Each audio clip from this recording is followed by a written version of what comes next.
Okay, say hi to the people.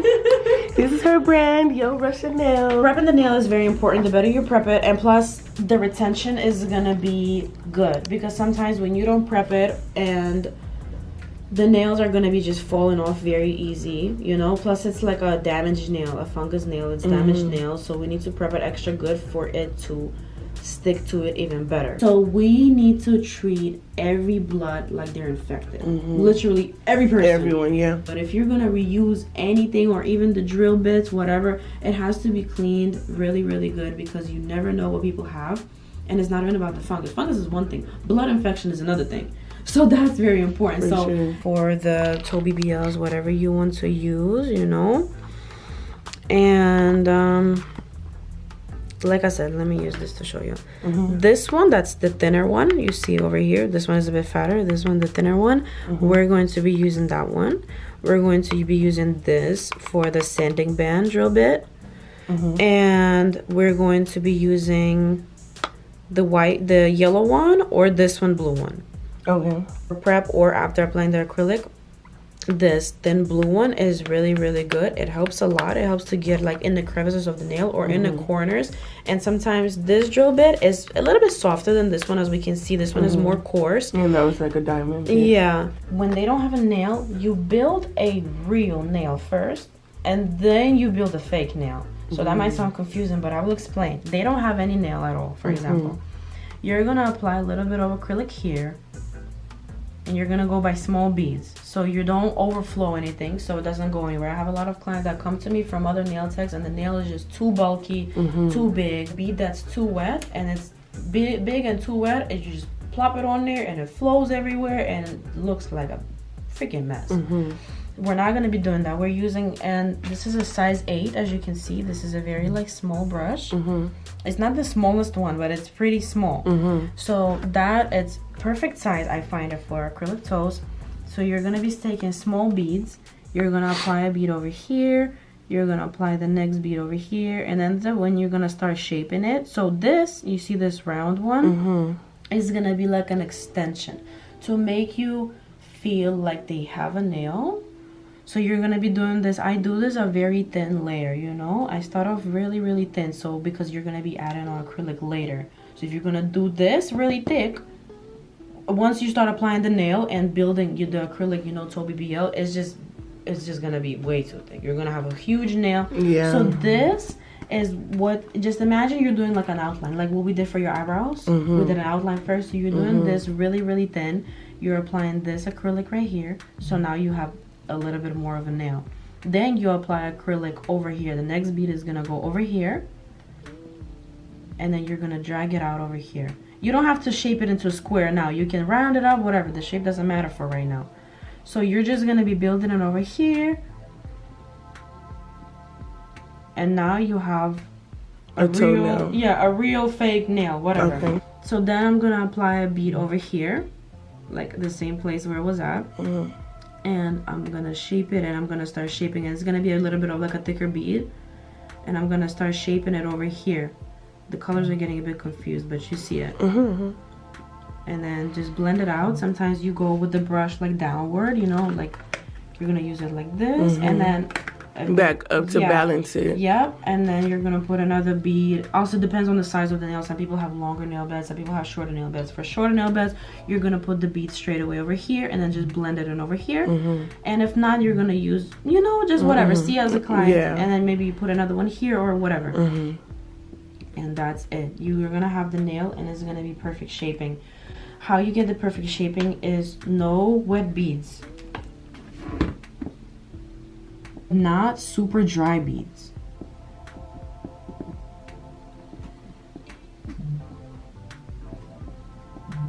The cuticle bead, because we don't want it too lumpy over here, so you're not just gonna put it, just put it and leave it, you know. You put the cuticle bead here, and then you just put it over here. Also, when you go in there, well, your brush is gonna be more flat, you know, when you work with acrylic. And acrylic, it'll flatten it out. It's gonna be kind of like that. So when you have that, you're gonna go in the crevice right here, and you're gonna like seal it, the cuticle. You know what sealing the cuticle is? Yeah, like making it flush. Yeah. So you're gonna go and you're gonna do it like that because we don't want a lumpy cuticle. That never looks cute on anybody. And then, like I said, if you're gonna do that with the brush now, it's gonna be less filing later. And plus filing by the cuticle area, you can scratch them, you can cut them. We don't want to do that. Like I said, that green part, when you're just building like the guidance nail, that doesn't really matter. But once you start, I advise to start shaping it. Let me take the brush so I can show. I advise start shaping it on the second bead or in the third, however long the nail is. You start shaping it a bit into a square. Sometimes I do like a little like round square, like a square with rounded edges. And then when I apply this bead that I just showed you in red, then you start shaping it. And you, like I said, you don't get it too wet. Sometimes I place the bead and I wait for it to just dry just a tiny bit. Not like too dry, like I said, but so it's nice and manageable. So we're gonna pull it down. You're gonna go from here, from this circle where you just place the bead, and you're gonna pull it down. And then sometimes when you apply the acrylic, it's gonna be on the nail. Well, let's see, the nail is, for example, our guide nail, right, is all imperfect, whatever. And the acrylic is gonna go everywhere. Like acrylic is gonna go like this, you know, it's just a bead and it's gonna like go on the sides a little bit or whatever. You know how acrylic is. What I do is when I pull that bead down, I go down like this. I go from the sides like this. And then I pat it down over here like that. Once you pat it down like this, it's gonna go back over here on the side because you push the acrylic up. So it's gonna obviously go from the sides. So then I go again from the sides, and then I go again and like keep this. Molding it. Yeah. And you just go from the side, And because you don't have so much acrylic, and because it's not so wet, it's not leaking everywhere. So you have the flexibility, and you're gonna use the technique of the brush that I said to like tuck it in there, you know. And the reasoning of using small bead one by one is because if you use too much, it's gonna flood everything. Doesn't matter how good of a bead it is. I feel like it's just careful to work little by little because you want to perfect and you want to like tailor the nail to each client because everybody has different feet, everybody has different nails, everybody has different fungus. You want to make sure that it works for this client. We don't want that. We want this. We love this. Over here. One cuticle oil here, one cuticle oil here, and then you see like 2 top coats. I have 2 dishes over here. So when I'm working with cuticle bits, so they don't fall anywhere, I don't lose them, I throw them all over here. I have 2 sets of these. You see all these acrylic powders that I have, and they all have fungus, so I don't confuse anything. I have a separate acrylic dish, monomer dish. I have separate nail art brushes. I have 2 sets of these in my table over there. I have one for fungus, one for regular. And I always write it so you're not get the same packs, you know, so you don't get confused with anything. And then I have 2 separate nail brushes. One is over here and then one is in my table over there.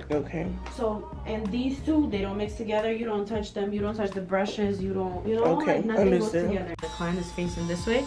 I usually hold it like this. Put my pinky over here, or you know, just so you have your leg, that your hands are not shaking. And you go around, you go this way, and you go really careful. You're on a high speed, but it doesn't hurt the client. And you go around and you push, and then you're gonna have the skin over here. What you're gonna do is just go like this from the skin. You're gonna do it like this, remove. This is what like Russian manicures are or whatever.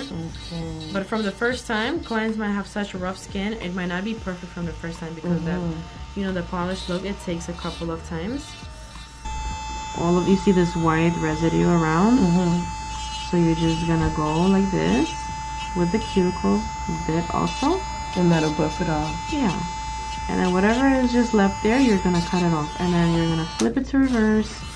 I mean forward. We were just in reverse, and then you're gonna go on this side.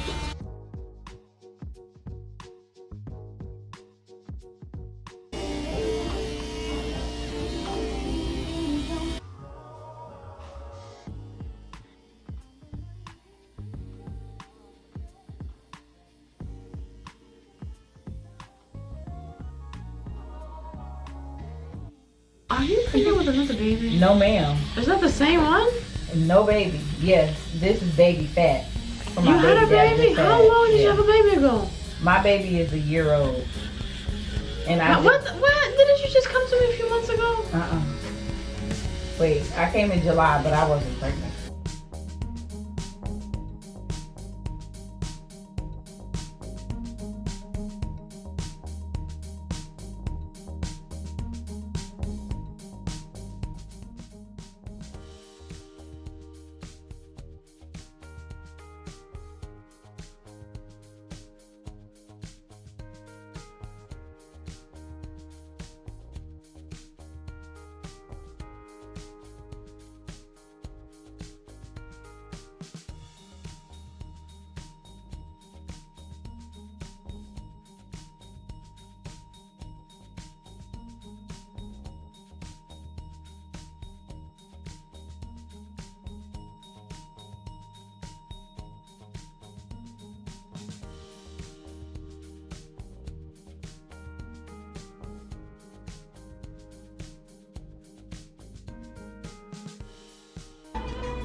Where do you live? Miami. Miami? Oh, okay. Oh, you did say that. You did. The New York, you left me. You like it here? Yeah, I've been here since I was like 7, so it's Oh, kind of like you from here? Yeah. Would you ever move to New York? Mm-mm. Oh, man, I was, my anxiety. Basically, she gave me full insight on everything. She showed me the process of doing everything. She let me do everything myself. When it came to the model, I did both feet myself, both toes myself. Also, in my opinion, this Valentino, what is it called? Perfect Nude. Honestly, for toe BBLs, if the person has a darkened toe or fungus, I wouldn't use this color because I feel like you can see through the nail. And also the client or the model, she wanted like that funny bunny color. She wanted that nut white color, and I just feel like that's not the best choice if you're using this type of acrylic because you kind of can see through the nail if they have fungus.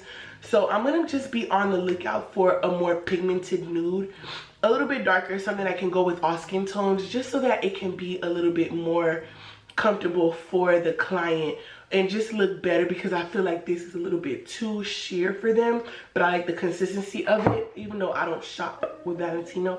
I'll tell you guys a story time about that later. I just feel like because she's literally stuck in her own system, there are so many new products and things that'll make the job quicker, and I feel like, you know, I did a lot of drilling on the nail. And I'm just like, rather than me drilling with the sanding band, like I could easily go in with the extra fine bit or a fine bit and take the nail down if there's bulky, bumpy, whatever. So I felt like me, I would never drill down with the sanding band. I use that to kind of buff the nail, but I'm not gonna take down product with the sanding band. Like, it just takes too long. In my opinion, for taking down the acrylic after you apply it, I would definitely use like a fine bit or a medium bit just to take down the nail faster than a sanding band.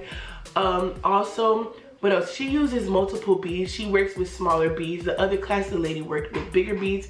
In this one, she used smaller beads, and I like that because I use smaller beads as well. So it's something I'm gonna have to do by a case-by-case basis, see what I'm more comfortable with. And also with the shaping, what I noticed with her, she likes a flatter nail. She doesn't like a thicker nail, as opposed to the other class that I went to. The girl likes a thicker nail. She just likes that look. So it just depends on you and what you like. So I'm gonna be just trying different things out and implementing both techniques that I learned to see what works for me best. You guys are gonna see more content. Like next week, you guys, I'm gonna be going into a salon so I can get my practice up and just working on getting my speed and seeing what my process is gonna be for the service, so I can see what will be beneficial for both me and the client. That way I'm not overworking myself, and that way I can move on to the next client. As for timing, both of the techs that I went to, even though this class is about the Russian, I'm just letting you guys know about the other class that I took. If you go on my channel, you'll see that I flew to California to do a toe reconstruction and acrylic toenail class, as well as polygel. Both of them take 2 hours and up to do the nails, depending on if they're getting designs and depending on a few other factors.